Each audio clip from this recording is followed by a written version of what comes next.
Fair warning, this review may contain spoilers. Spoiling it! You're spoiling everything!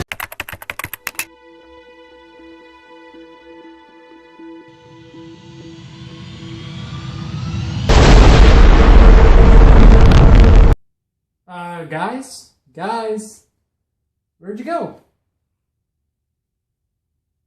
Ah, crap.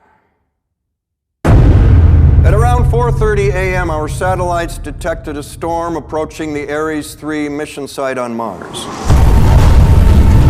The storm had escalated to severe, and we had no choice but to abort the mission. But during the evacuation,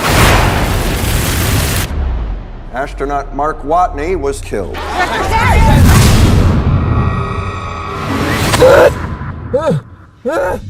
Directed by Ridley Scott, The Martian is an adaptation of Andy Weir's 2011 sleeper hit of the same name. Matt Damon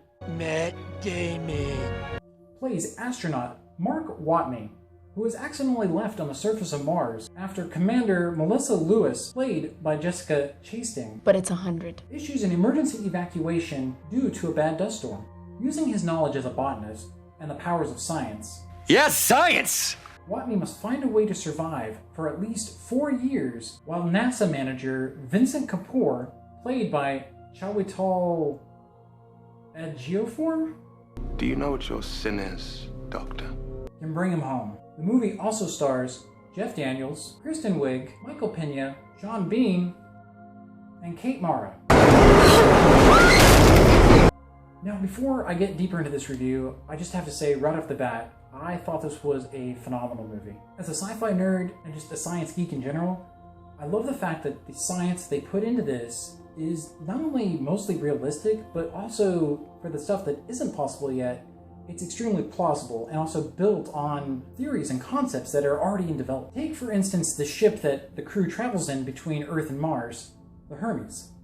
The sci-fi geek in me loves the concept and the look of the ship, but the science nerd in me loves the utility of it.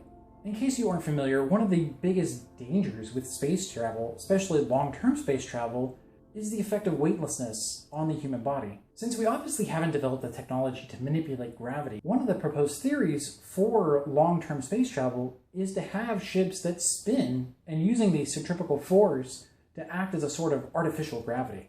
One of the other details that I also really enjoyed that actually turns out to be a plot point later is that there is no flammable items that the astronauts take with them. This has been a legitimate concern for space travel and modern space programs ever since the Apollo 1 accident. Something else that I loved that got mentioned and was actually pretty critical is the idea of launch windows as well. Now, in most sci-fi movies, you notice that a lot of times when they're launching things into space, there's no real concern about when they do it. It usually comes down to, do we have the rocket ready? Okay, do we have the crew ready? Okay, let's go and launch. In reality, though, there are actually launch windows that NASA has to use when planning space missions.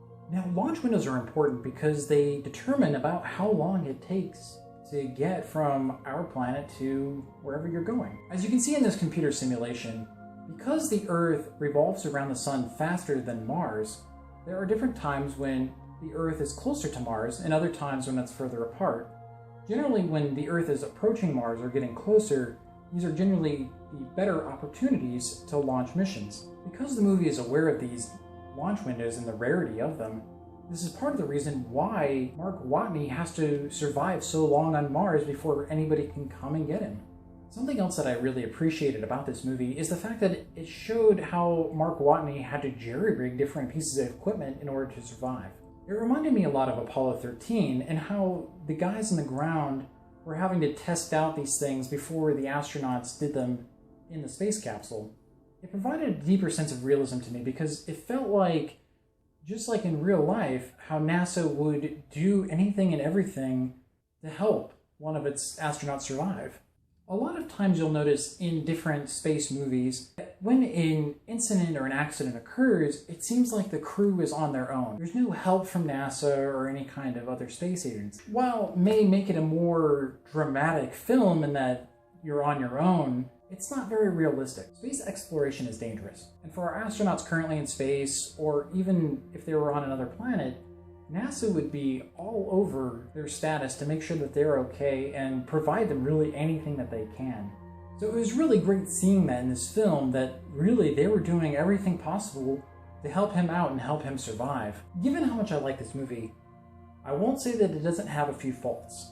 There's a particular scene where Jeff Daniels and the rest of the NASA bigwigs are talking about trying to resupply Mark Watney, and they're going over the numbers and they realize just how close it's going to be and everything. And Jeff Daniels remarks that it's too close even if nothing goes wrong.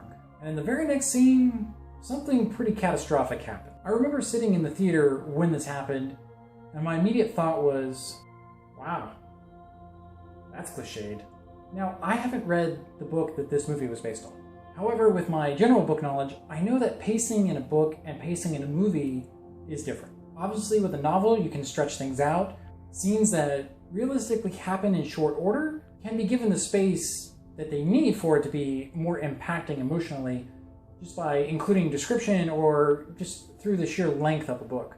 This is why, in my personal opinion, it's easier to foreshadow events in a novel than it is in a movie. Now, maybe the filmmakers were trying to keep it faithful to the book, I don't know, but by having a character say something like this and then something immediately bad happening afterwards is pretty cliche. The only other major thing that left me scratching my head in the theater was the Chinese Space Agency supplying a booster so they can get emergency supplies to the Herms when they were doing their slingshot around Earth.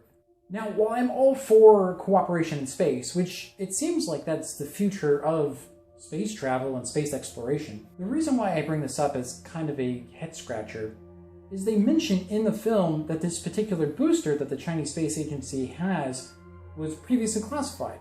The head of the Chinese Space Agency and his deputy share a scene where they talk about the potential risks of sharing this secret technology with the Americans and the world. I suppose what makes me scratch my head at the scene in this particular act is that there's no real explanation for it. Now, maybe I'm just a terrible person and I don't trust people, but I don't understand the motivation behind the Chinese Space Agency's decision to give up this classified booster. Had they included a scene saying, hey, if we do this, we'll increase our partnership, or it'll make us look good, or any number of things, I could easily buy it and it would have not been a problem for me. But it's more the fact that they have this conversation, they mention that it's a state secret, and they also mention that if they don't help out, no one will know. This leads to the head of the Chinese Space Agency to just say, all right, let's do it. It's incredibly nice of them to say this, but again, I want to understand what is the motivation behind it. I don't know, maybe I'm just trying to find something else wrong with an otherwise excellent movie. Is it possible that he's still alive?